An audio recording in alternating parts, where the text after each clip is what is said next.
professor in the Department of Sociology and director of the Natural Hazard Center at the University of Colorado Boulder.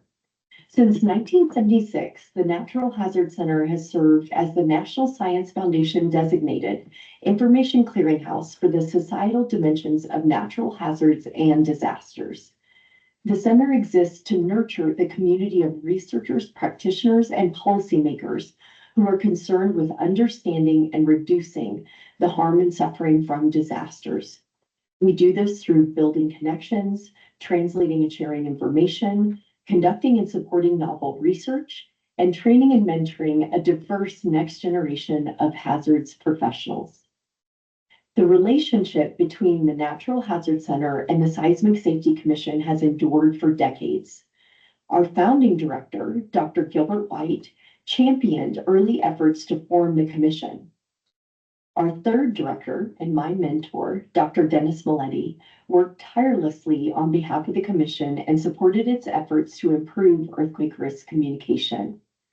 The fourth director of the center, Dr. Kathleen Tierney, also a champion of the commission, carried out groundbreaking research on business recovery and community impacts that continue to inform earthquake preparedness globally. As the current director, it is my goal to honor these long-standing connections while also building new bridges between the commission and the center. In particular, I'd like to briefly focus on 3 relevant efforts and points of possible collaboration. First, my own expertise is in the area of socially vulnerable populations, children, and disasters, and school safety. I was a contributing author to FEMA P1000, which offered the first comprehensive national guidance for school natural hazard safety. I hope to work with the Commission directly on any efforts that can help ensure that every child in the state of California is educated in an earthquake-resistant school. Second, one of the most rewarding research projects of my career focused on earthquake early warning in schools in California, Oregon, Washington, and Alaska. That research was funded by the U.S. Geological Survey and carried out in collaboration with Dr. Sarah McBride and Dr. Robert DeGroot. Again, I hope that these efforts, should they be useful to the Commission, could be shared and built upon to improve connections between building safety, schools, and emergency alerts. Third, I'm currently leading the 3rd assessment of natural hazards in the United States, which is the first such assessment to be carried out in more than 25 years. The purpose of the assessment is twofold.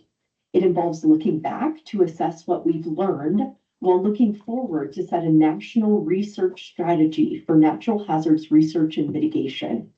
At its heart, the assessment is concerned with compiling the state of knowledge while being mindful of what still needs to be learned to better advance the cause of disaster risk reduction.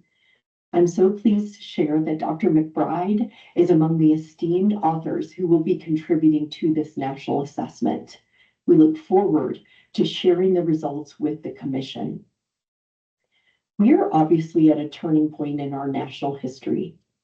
The risks we face are mounting at a time when our emergency management workforce is greatly diminished, funding streams are increasingly uncertain, and long-standing mitigation programs have been eliminated. Yet even amidst these dramatic changes, the California Seismic Safety Commission stands as a beacon of hope. Please continue to keep your focus on the critical actions that can be taken now to ensure future reduction of harm. This is our responsibility to current and future generations. As you continue with this vital work, please know that the Natural Hazard Center will support and uplift your efforts in every way possible. Here's wishing you a wonderful 50th celebration. And please remember to continue to take care of yourselves as you take care of others. Thank you.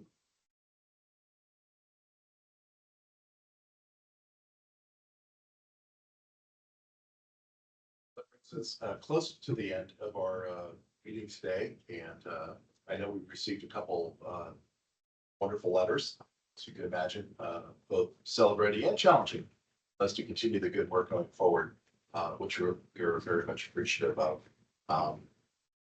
And with that, I will look to, I guess we'll go to public comment. Want to make sure if there's anyone here from the public who'd like to speak, now's your opportunity.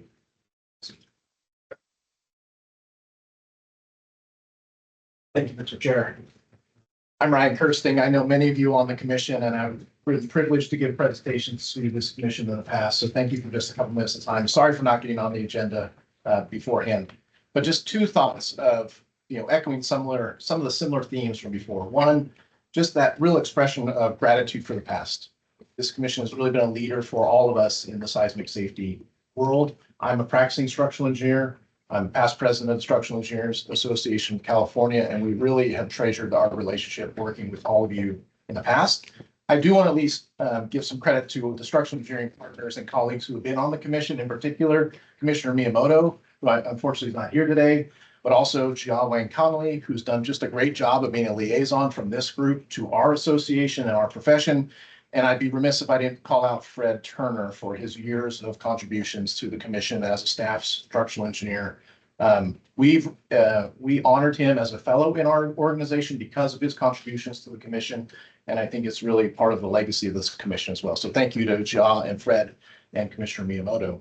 And then lastly, just the excitement for the future. You've heard functional recovery a couple times today, and you've heard me talk about this for, it's been a few years maybe now. We in California really have the opportunity. I'm excited to announce that functional recovery will be included in the 2026 edition of the NEHRP provisions, the recommended seismic provisions from NEHRP. It will be up to us, and the commission will play an important role to see how we can implement those in California. Those are recommendations, and we'll need to think about how do we work together. And we're looking forward to working with Dr. McBride on this to come back to the commission and say, here's some opportunities for us again in California to lead the nation, if not the world, in the idea of functional recovery as the new standard for our buildings. So thank you for all the great work. Congratulations on the 50 years. Thank you.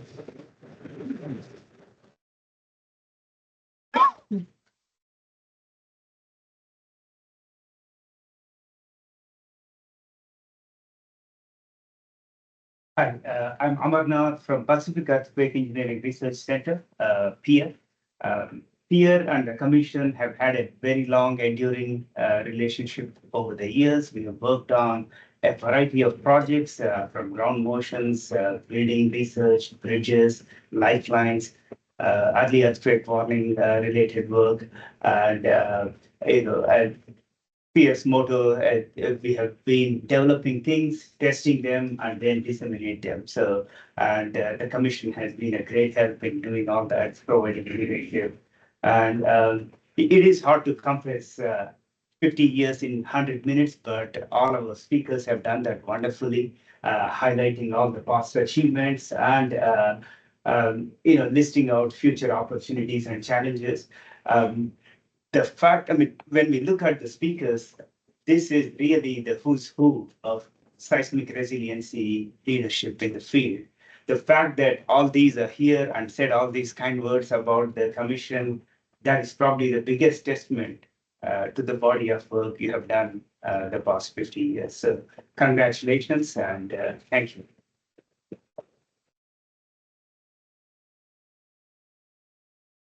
Is there anyone else who'd like to speak?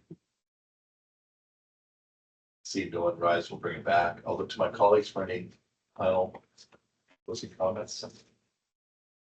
I would just like to say, again, a great big thank you to staff. Thank you, most of all, to all of our partners that have come today to both help us commemorate, celebrate, but also continue the work going forward. There was a couple letters up here, and I perused this one. I think it's from Dr. Joseph Borgman, who's the director of Natural Hazards Reconnaissance Facility up at the University of Washington, who there's a paragraph here I thought I'd read. He says, when my students at the University of Washington ask me where the safest place to be during an earthquake is, they expect me to say under a desk or in a doorway. Instead, I tell them California. And I mean it. As I wrote recently in the San Francisco Chronicle, that answer reflects something remarkable. Through sustained, deliberate, and often politically difficult choices, California has made itself one of the best prepared places in the world for a major earthquake. When the next large earthquake occurs, and it will, The state's investments in strong building codes, retrofits, lifeline resilience, public education, and early warning will save lives, reduce suffering, and speed recovery. And I very much appreciate that. And again, you all know, we can't rest on our laurels. There's always more work to do. There's always the next hill to climb. We've come a long way, and who knows where the end is. And again, as was mentioned earlier by several, including our executive director, I mean, the technology that's available and the things that are changing, and Dick, you mentioned AI, and I agree with you and all the worries we have there, but the opportunities to rally that, take that into consideration, and do the research and the work and see it in the field will result in a safer state for all of us, and life saved, property damage lessened, recoveries quicker, and since we're such an integral hub for this, not only the United States of America, but really the world, it's so important that we continue the work. So with that, if there isn't anything else from the executive director, we are adjourned until next time. Thank you again, everyone, for being here, and I look forward to having some more conversations.